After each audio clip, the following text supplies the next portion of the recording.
Hi friends, ನಾನು ನಿಮ್ಮ ನಂದನ್ ಮಾತಾಡ್ತಾ ಇದ್ದೀನಿ. ಯಾರ್ಯಾರು ನನ್ನ ಚಾನಲ್ನ ಹೊಸ್ದಾಗಿ ನೋಡ್ತಾ ಇದ್ದೀರಾ, ಬೇಗ ಸಬ್ಸ್ಕ್ರೈಬ್ ಮಾಡ್ಕೊಳ್ಳಿ ಹಾಗೂ ಲೈಕ್ ಮಾಡಿ, ಶೇರ್ ಮಾಡಿ, ಕಮೆಂಟ್ ಮಾಡಿ. ಇವತ್ತು ನಾವು ಪನ್ನೀರ್ ರೋಲ್ ಹೇಗೆ ಮಾಡೋದು ಅಂತ ತಿಳಿಸ್ತೀನಿ ಬನ್ನಿ. 3 ಈರುಳ್ಳಿ ಕಟ್ ಮಾಡ್ಕೊಳ್ಳಿ. ಅದಾದಮೇಲೆ ಟೊಮ್ಯಾಟೊ ಕಟ್ ಮಾಡ್ಕೊಳ್ಳಿ.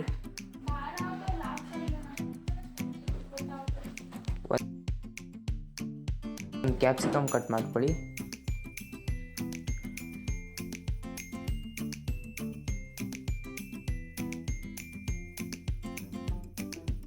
ಹಾಗೂ 100 ಗ್ರಾಮ್ ಹೂಕೋಸು ಕಟ್ ಮಾಡ್ಕೊಳ್ಳಿ. ಇವೆಲ್ಲ ಸೈಡಿಗೆ ಬಿಡಿ. ಈಗ 200 ಗ್ರಾಮ್ ಪನ್ನೀರ್ ತೊಗೊಂಡಿದ್ದೀನಿ. ಪನ್ನೀರ್ನ ಸ್ಲೀವ್ಸಾಗಿ ಕಟ್ ಮಾಡ್ಕೊಳ್ಳಿ.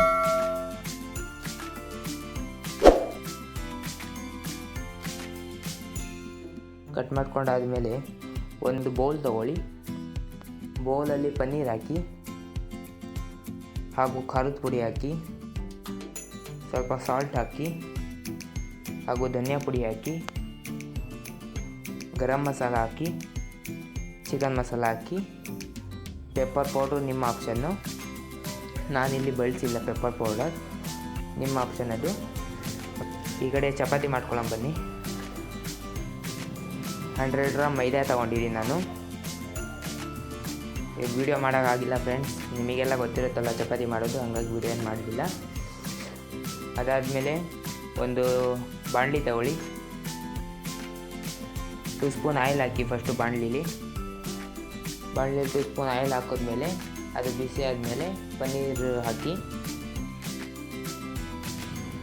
5 ನಿಮಿಷ ನೀಟಾಗಿ ಫ್ರೈ ಆಗಲಿ. ಅದು ಫುಲ್ಲು ಕ್ರಿಸ್ಪಿ ಆಗಬೇಕದು. ಫ್ರೈ ಆಗಿ ಕ್ರಿಸ್ಪಿ ಆದಮೇಲೆ ತೆಗೆದುಬಿಡಿ ಬಾಣಲಿಯಿಂದ. ಈ ಕಡೆ ಚಪಾತಿ ತಗೊಳ್ಳೋಣ ಬನ್ನಿ.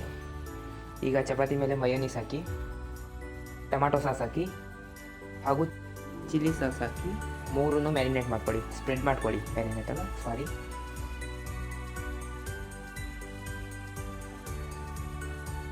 ಅದಾದಮೇಲೆ ಆವಾಗಲೇ ನಾವು ಈರುಳ್ಳಿ ಕಟ್ ಮಾಡ್ಕೊಂಡಿದ್ವಲ್ಲ, ಅದು ನೀಟಾಗಿ ಜೋಡಿಸ್ಬಿಡಿ.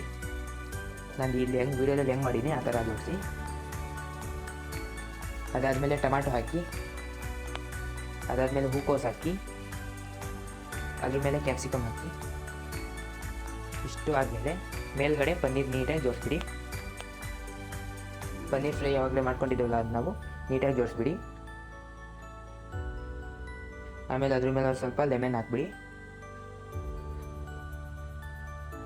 ಈಗ ನಮ್ಮ ಪನ್ನೀರ್ ರೋಲ್ ರೆಡಿ ಆಯಿತು. ಪನ್ನೀರ್ ರೋಲ್ ರೆಡಿ ಆಯಿತು ಫ್ರೆಂಡ್ಸ್. ಯಾರ್ಯಾರು ನಮ್ಮ ಚಾನಲ್ನ ಸಬ್ಸ್ಕ್ರೈಬ್ ಮಾಡ್ಕೊಂಡಿಲ್ಲ, ಬೇಗ ಸಬ್ಸ್ಕ್ರೈಬ್ ಮಾಡ್ಕೊಳ್ಳಿ.